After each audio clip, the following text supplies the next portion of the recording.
Super Smash Bros. Ultimate has finished its first Fighter's Pass and is kicking things off with an ARMS character for the 6th fighter of the entire DLC package. But there's this underlying problem within the current state of the Smash fanbase that's been around since Ultimate's first reveal, but has persisted even during Brawl and Smash 4.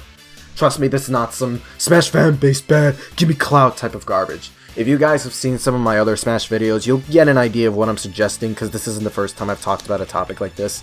It feels like there's this stubborn, self-driven cycle that constantly recycles in the Smash fandom every time a newcomer's on the horizon, pops up, even after that character's release, and even takes different forms beyond the character discussions themselves. Generally, I'm referring to Smash discussion and speculation, but this can apply to other problems and events that take place in Smash communities. I'm not just talking Smash Twitter or Smash Facebook or whatever, I mean like everywhere on social media. It typically starts with the possibility of a character coming or about to be announced, right? Hype juices are running, your mind's racing, and determining who or what it could be, and many people initiate speculation. Smash hype and speculation are typically the peak of where Smash culture really thrives and gets people talking about the game. But then it tends to derail during the exchanges. Character wars commence where people mention who's more deserving over others, Doomslayer or Dante, Sora or Crash, Banjo or Steve, Waluigi or basically anyone else. Discussions like these debates over who people want, who's deserving for XYZ, or who's likely are clouded with people coming up with theories, and either the theorists or receivers treat whoever spoke like their word of mouth as fact when 9 times out of 10, that information is likely misinformed and incorrect, whether by genuine mistake or usually to affirm someone's bias towards or against certain characters. These types of debates don't even have to be applied to the recent Fire Emblem drama. Smash Ultimate newcomers as a whole, or even Smash 4, they predated way back since Brawl. Those old false rumors of Sonic, Banjo-Kazooie, or Toad being in Melee caused some people to conclude Smash would never get third-party characters or characters from rival third-party companies. Characters to which they're too peaceful or non-combat orientated to where they'd either not fit or their moveset would be difficult to think of, if any moveset potential would be even had, Avatar or not. Some characters having a one-dimensional style of combat to where people argue would be a waste.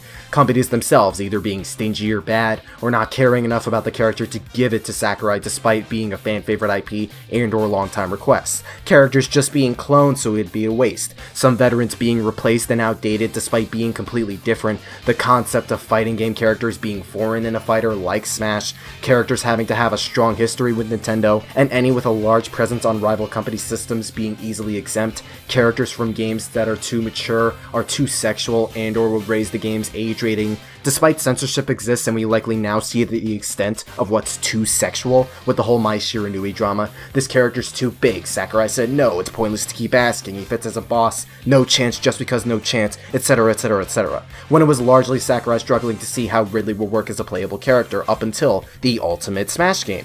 Third-party franchises getting more than one character, let alone clones. Characters rejected at a certain point, relevancy being a major factor. A theoretical character sharing an archetype or some similarity with an already pre-existing character. Characters being too generic and bland and needing a legacy. Characters needing to be recognizable and popular worldwide. And currently with the Fighter's Pass, the notion that because Sakurai said he wanted to bring in as many game worlds as possible, and Reggie's comment on Joker setting precedent as the first Ultimate DLC, the Fighter's Pass would strictly be third party. No first parties allowed, yet Byleth completely broke that assumption with the new ARMS character encouraging that in the second pass, since both are in some way already represented in Smash. Clearly there were a lot of different ways and ideas people came up with to invalidate and limit people from even desiring some characters, forget actually predicting and expecting them. And that's not to say some of the ideas here are fully dismissible.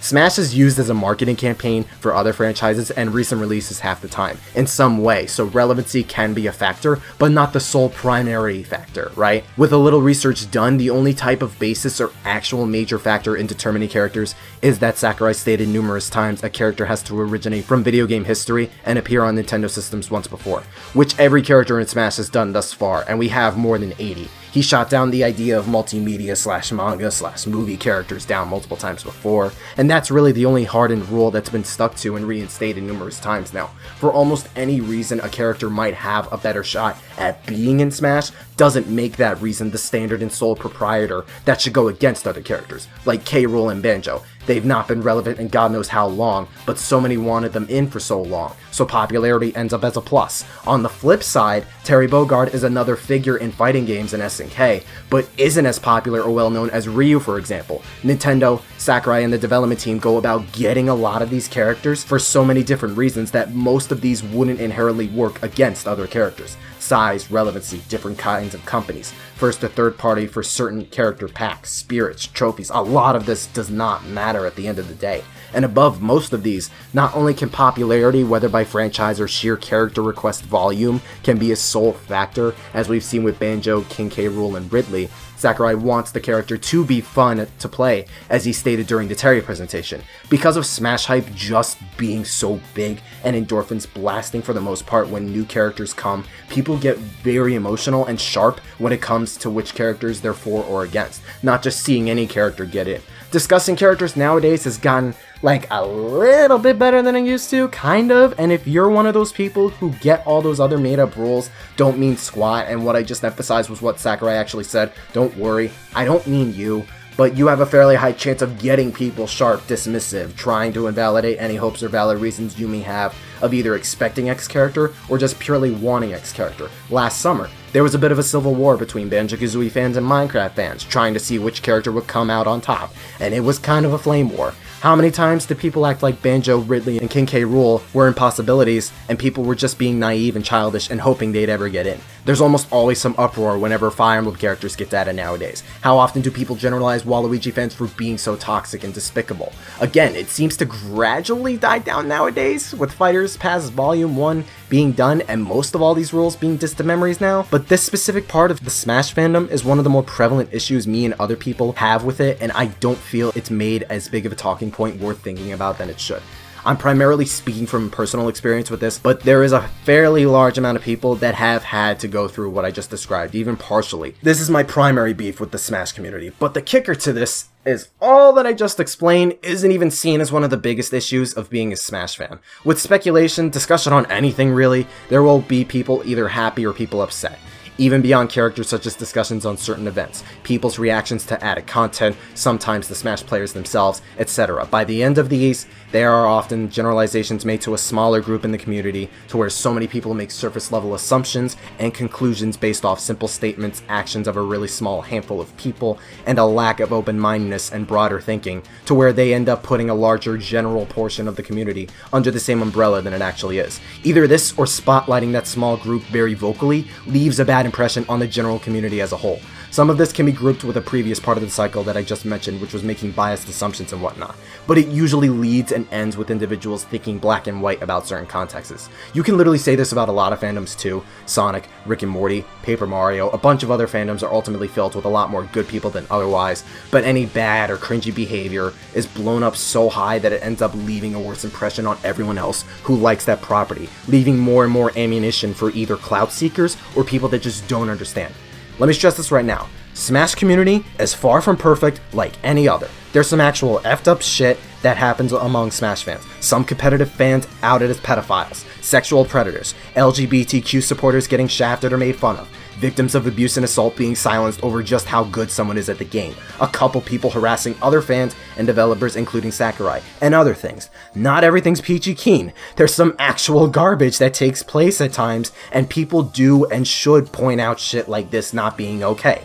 There should be attention brought to these legitimate problems, but the other side of the coin to this is beyond any dark shit that takes place involving Smash fans, the Smash community also houses plenty of dope-ass people, between casual and competitive fans. Nice, kind people supporting Sakurai, the series, specific characters in the game, players of the game as well, millions of casual fans delighting in the zany, wacky nature of Smash, millions of competitive fans fostering a massive competitive community, and many people sharing overall enjoyment for Smash as a franchise. It's why the community is freaking huge and why lots of people stick around, not just the games themselves and the various ways to play them. The Melee fandom being as big as it has been for over the past decade, the thousands upon millions of people joining together, basking basking in the hype of new characters upon other facets and factors. But for every indifferent opinion on something related to the game, to every bad real-life action that occurs, people misunderstand the situation at hand and give polarizing responses. And it's gotten so bad to where, again, people will use the Smash fandom as a scapegoat when some fans do or say a bad thing, or for something that rarely happens if at all. Either from simple, narrow-minded thinking and misunderstanding, or for clout and attention. Some scapegoat Waluigi for not deserving a spot solely because fans who want him harassed Sakurai. Except the only ones who did were like 3 people on Twitter, and more people just came out and tried invalidating people wanting him because of those 3 people, like they're the leaders, you know? Or even worse, there was an Ashley fan that ended up faking a suicide on Twitter last year. You guys remember that whole drama if you were on Smash Twitter? Long story short, this Ashley fan basically forged her own passing after getting flack for wanting Ashley in the game, so many people spread the word, saying how horrible Smash fans are, how bad the community is, and the next couple days for that same person to come back on another account, outed for lying on a consistent basis, and admitting she was alive and fine, only to deactivate her account soon after. And you can bet your ass nobody said a peep about how the Smash community was at fault for basically nothing, let alone how awful it is playing with suicide like a tool. Like, I get if you're not in the right headspace, and you may be going through tough times, especially now with Corona. But when a whole fandom, or at least a whole Twitter side of a fandom, is given shit for something that never happened, and people swept it under the rug, that goes to show it's not as black and white as people want to claim, and how often people will try to push false narratives. There are bad apples, but there are innocent people getting blamed or made fun of for no legitimate reason. It literally goes both ways. Then when the character's out, plenty people are hype and happy, but then on the opposite end of the spectrum, some people aren't happy with the inclusion of that character, with bystanders invalidating those thoughts or reasons. Reminder of how often when one would express reasonable criticism, whether on either side or completely neutral, there will always be people coming in, shutting down, telling people have to be grateful, or inserting hose mad memes. Some fans have this unhealthy mindset of Sakurai being a god basically, and that you have to always mindlessly, without any thought or reason, be instantly satisfied or happy with anything he puts in a Smash game, character or otherwise. And this often repeats whenever character speculation continues or a new character is coming. Around here is where the cycle repeats. Like, guys, he's a game developer. I love Sakurai as much as the next dude. Talented, thoughtful, created some of the best gaming franchises and games themselves between Kirby, Super Smash Bros. Especially, and Kid Icarus Uprising, which I personally adore. But he's human. He makes video games and no game is perfect, including Paper Mario the Thousand Year Door. You heard me. He nor Nintendo is not only not immune to criticism, people have the right to think or feel a certain way about anything in the game, especially for valid reason. And people tend to forget that feeling like this character makes little sense, not agreeing with adding this character, is perfectly okay. It's fine to feel literally either way about the character, or even just neutral. Dial back to Corrin's reveal in Smash 4. Heck, you could even carry that vibe to today. Or look at Byleth. Almost the exact vibe can be applied to him/her too. Speaking of Fire Emblem actually, before we dive more into that, Fire Emblem sort of gained a reputation in Smash for being spited towards, particularly for the amount of characters it has. In Smash Ultimate, the top 3 highest represented franchises in terms of characters from 1 to 3 are Pokemon with 10, Super Mario with 9, and Fire Emblem with 8, surpassing Zelda as the 4th highest with 6. Now, outside of Fire Emblem, all 3 franchises I just mentioned are not only Nintendo's best-selling and most popular franchises, but are globally some of the biggest gaming franchises in history, with Mario and Pokemon sitting at the top.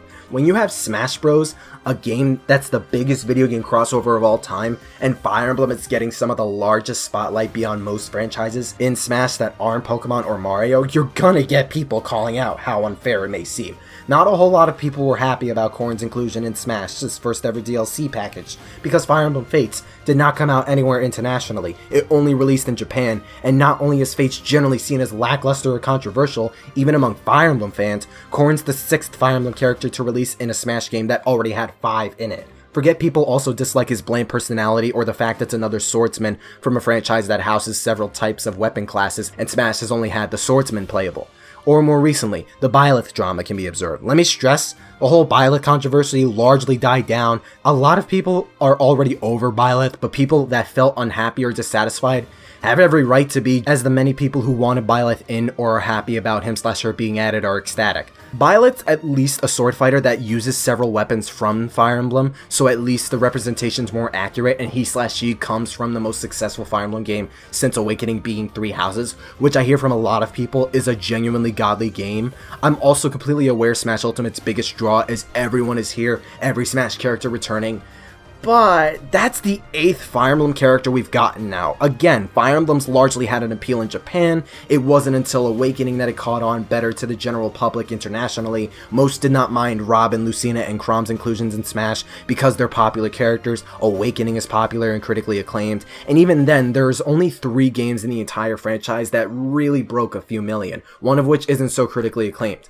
Most Fire Emblem games before that sold like a couple 100,000 to 300,000 on average. It was not that prolific anywhere outside Japan. Like, people don't chastise Pokemon or Mario for having a ton of representation in Smash because they're literally the biggest video game franchises of all time. They usually sell dozens of millions of units with almost every game they make. Like, no duh, Nintendo's going to want to throw as much of either one of those in Smash as possible. And that's another thing. Sakurai's expressed before the DLC for both Fighters Passes were decided by Nintendo. Heck, Sakurai even mentioned in an interview some time ago, if Nintendo were to make another Smash game with wanting him at the helm, he'd likely do it. Nintendo's the one making the shots with the DLC, and Nintendo has been constantly enforcing more Fire Emblem and treating it like an A-tier franchise, even if sales and general reception say otherwise. At the very least, if people want to blame someone for even more Fire Emblem and Smash, Nintendo's the one pulling the strings, not Sakurai. Even if that wasn't true though, people do think it's unfair Fire Emblem gets both an unfair amount of representation compared to other franchises in Smash,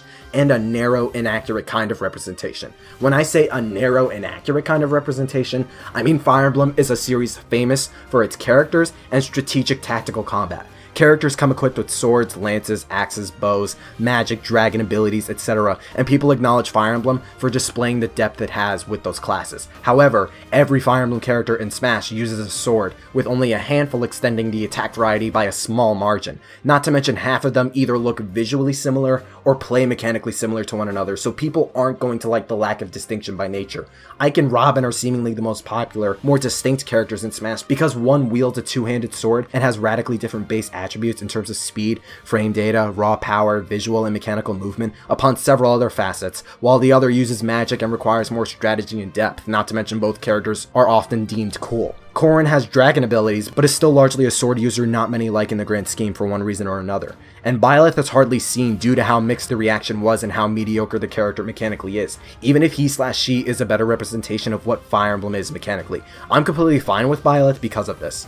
By an unfair amount compared to others though, I mean look at Kirby, Donkey Kong, Metroid, Star Fox, etc. Like, these and others are franchises that more people recognize and are more financially and generally successful than Fire Emblem ever was. People bring up how Fire Emblem has 17 games, yet Kirby and Donkey Kong have more, yet have less characters by comparison, get less characters consistently by comparison each game, and Kirby manages to sell 1 million in almost every entry he has, sometimes much more. Donkey Kong usually cracks even more than that consistently. Need I mention Zelda, who has less characters now, one of Nintendo's heavy hitters, a series that's amassed over 100 million sales, is loved by hundreds of millions, that hasn't gotten a newcomer since Brawl. On the opposite side, not only could I point to Splatoon, which only has 2 games, for literally being more popular globally, like the first game sold like, what, 5 million? I know Splatoon 2 sold 10 million, so that's at least rivaling Fire Emblem. Animal Crossing has far less games, but half of that entire franchise makes the same numbers Mario, Pokemon, and Zelda games make on average. Animal Crossing is through every meeting at least an A-tier franchise at this point. I could throw Yoshi in this equation because it's another Donkey Kong scenario with less games, but I don't know how many people are asking for Poochie or some character from Yoshi's franchise in Smash, which by extension is a much closer connection to Mario's franchise than Donkey Kong or Wario are, as in there's barely anyone in Yoshi, outside the Shy Guys, Piranha Plants, and other low-level enemies or bosses, to really say Yoshi should have another character or something. But I digress. Metroid and Star Fox have less games, but they sold more or less the same amount Fire Emblem has. If it were really a matter of fair exchange or sales and number of games, forget most want Ashley and or one of the other characters from this franchise. By that logic, we should have like 7 more characters from Wario's games. Yes, I'm not making this up. Wario makes more or less the same exact sales numbers and has the same number of games as Fire Emblem does. You get what I'm saying? My point is playing the numbers and sales game is still irrelevant when most franchises in Smash not only supersede what Fire Emblem does, but Nintendo just wants to push Fire Emblem, plain and simple. It's not because it has X number of games or recent games' sales should completely undermine the sales and performance of every other Nintendo franchise. Most Wario fans or fans of Wario characters would be content with just Ashley or some other character being added, yet the logic of adding several more than that would not add up by some fans' inputs. With even understanding half of what I described with this entire Fire Emblem fiasco that came and went, it makes perfect sense and reasonable anguish as to why people don't like how there's so many Fire Emblem characters in Smash, whether it be one of these reasons, some, or all of them. This all dials back to fans being sharp towards one another about a character and being super emotional over how one perceives a character's chances or reason of being in Smash. Or now with this whole ARMS situation, we're getting a new character from ARMS in Smash a month from now apparently, and most kinda aren't talking a whole lot about it or what it might entail for the future of Smash DLC. To be fair, the world's been through a lot thanks to Corona, not exactly the most chipper, exciting times we're in, so it makes sense, but there's also been somewhat of a mixed reception to ARMS getting a character in Smash. Part of it could be the way they unveiled the news, sure, but people also forget a lot of people and their mothers were either predicting or requesting for an ARMS character in Smash Ultimate before the game came out. Not to mention, even if nothing besides Mario Kart and Zelda were out at the time when it came out, ARMS is a brand new Nintendo IP that sold over 2 million copies. For a new franchise, that's pretty damn good, and it's not like it was critically panned either. Game was well received. ARMS getting a new character in Smash now is no different than when Shulk or Palutena was a new character in Smash 4, or Olimar, Ike, or Lucas were added in Brawl. It's literally almost the same case for plenty of characters already in Smash when they were new. People meme on ARMS for being old or irrelevant despite all this, and hello, King K. Rool, Ridley. Not the same volume of how many people wanted ARMS in compared to those two, but thousands still did want ARMS in Smash playable. It's hard to deny. But again, it's fine if it's not that hype to some people. Not everyone liked ARMS, some debated it lacked content or depth, or it's a little too late or something along those lines to add them in, because some feel it's hypocritical when ARMS or even Fire Emblem Three Houses got a character and Rex didn't, and they contradicted themselves quote unquote with late planning when looking at Greninja's addition to Smash 4, but again, it's Nintendo prioritizing these shots and calls. Again, Nintendo views Fire Emblem on the same tier as Kirby and Metroid, even if that's a stretch, and with ARMS, Nintendo wants the first character to be an ARMS character. Probably because it sold well, people wanted an ARMS character playable, and Nintendo also probably wants to push ARMS to be a bigger franchise after Splatoon 2 kinda killed it. Similar to how Xenoblade is seen nowadays, like how Fire Emblem used to be too. But even with all this, whether Fire Emblem, ARMS, or someone else, whatever you feel is completely valid, and you may feel it's still boring, not hype, a sleeper pick, etc. Perfectly fine in feeling that way. It's valid to be on either side of the coin. We're human. We have different thoughts, different experiences, mindsets, values. You're completely valid in feeling either way, especially if it makes sense. And even if it doesn't, that's still your opinion at the end of it. Not much can be done to change that, and even beyond it, I doubt this cycle will stop even when I'm talking about it. Take ARMS having a playable rep in Smash. This new character is going to change the landscape of speculation as we know it. Or not, people still use relevancy as a debate when K. Rool and Banjo exist, I don't know. People still parade or feel that Spirits, Mii costumes, and or assist trophies deconfirm characters from being added. Even with that never being stated anywhere, at least with Spirits and Mii costumes, they changed the Cuphead Spirit battle based on whether you have the costume or not. Spirits confirmed to only be implemented as a cheaper asset compared to trophies, and we have Mii costumes of various playable characters already. Spirits added after the base game, not making it in, has some weight however, but ARMS is already represented in Smash. Springman is an assist trophy. Springman and Ribbon Girl have Mii costumes. Springman, Ribbon Girl, Twintel, Min Min, and Ninjara are all spirits. Despite all this, ARMS is getting a newcomer. They're keeping it a mystery as to who, but they have all of the most popular / reasonable characters already in Smash as spirits, and the poster childs as Mii costumes and an assist trophy. You know one of these fan rules, assists, Mii costumes, or spirits, deconfirm, if not two or all of these, are likely to be debunked like a majority of everything else fans came up with over the years. Personally, I can't see any of the DLC ARMS as playable because they're lesser known or less popular, and the other 5 like Mechanica or Kid Cobra don't have nearly as much popularity, recognition, or rhyme or reason reason as the other 5 characters that are already spirits. If Ryu, Corrin, or Byleth prove anything, the character's personality isn't much of a priority, and if it's the series main character, then like most characters in Smash, Springman/Sugar Girl have a viable shot. If Springman's added, the precedent Smash has for newcomers under those 3 fan rules will be completely blown out of the water and will generate more hype in its own way. Springman would break the assist trophy rule along with spirits and Mii costumes. Maybe they might make the assist trophy rule circumstantial because Springman has a clone in ARMS dubbed Springtron, so that could take up the assist trophy instead. When selecting Springman, they do that with assist trophies, playable characters and or background characters in certain stages already, and change how they approach assist trophies as DLC. But we don't know if they care about that by that much, if at all. Chrom is playable, but also in Robin's final smash, and victory animation, resource efficient or not, can stack both characters over each other from both characters. They might also opt with one of the more popular characters like Twintel or Min Min instead. Those 2 are the most popular, and Min Min won the Party Crash Bash in ARMS, the ARMS equivalent to a Splatoon Splatfest, where people choose and fight with their favorite characters, so Min Min might be the best contender otherwise. Or they could do what they did with Bowser Jr. or Hero, and tie several characters into one. Springman, Ribbon Girl, Ninjara, and Min Min have the closest proportions to one another, and granted that comes at the expense of misrepresenting the characters themselves in ARMS, but we don't know how much they'll care about that, so they could go this route and shove several into one.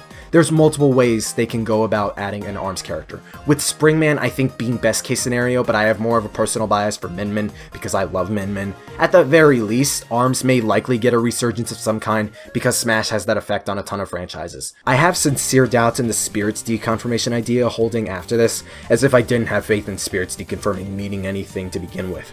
But that's not going to stop speculation from being a pain for people to go through in several areas through the Smash community. I'm still going to get people telling me how wrong I am for the Spirits comment, for even being open to the idea of assists deconfirmed being debunked, for not being as narrow-minded or emotional as people want to act or behave when speculating on who deserves to be in Smash or not. I'd love for the cycle to break, but I just hope, even to a small degree, people just not look at it so incredibly deep, loosen up, and just be more open-minded and level-headed about speculating what's gonna happen in a goddamn video game. Between how people expect or want certain characters and how Smash gets these characters. It's fair for people to be happy and upset about X character, and it's not as concrete or specific as to who gets added to Smash as one may assume.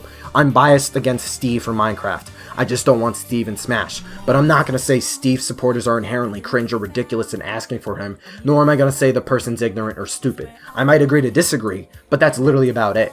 I guarantee you people would be much happier and life around them and others would be so much more pleasant and calm if they just did this. It's not that black and white, people think differently, characters are chosen for much simpler reasons than you think. Most reasons for why a character could get added don't inherently go against other characters. Sakurai's not a god, he's a respectable human being, people have the right to be disappointed, people have the right to be happy, no one's forced/needing to be grateful over a product, and have an open mind in discussion and speculation. It goes a long way in your mindset and attitude, not just for yourself, but for others. Some of you watching this already do that, but it's good to remind and refresh on that ideal. Thank you for watching. I have a Discord. Come join my Discord. We talk Smash, Mario, Sonic, and whatnot. Link in the description and comments. And if you want to see more Smash videos like this, you may expect more speculation videos, character guides, montages, and more in the future, along with videos on Mario, Sonic, Kid Icarus, Pokemon, and more. Stay super. I'm a shapeshifter at this masquerade, hiding both face and mind, afraid for you to draw. I'm a shapeshifter, what a shit to be. Please don't take off my mask, revealing dark.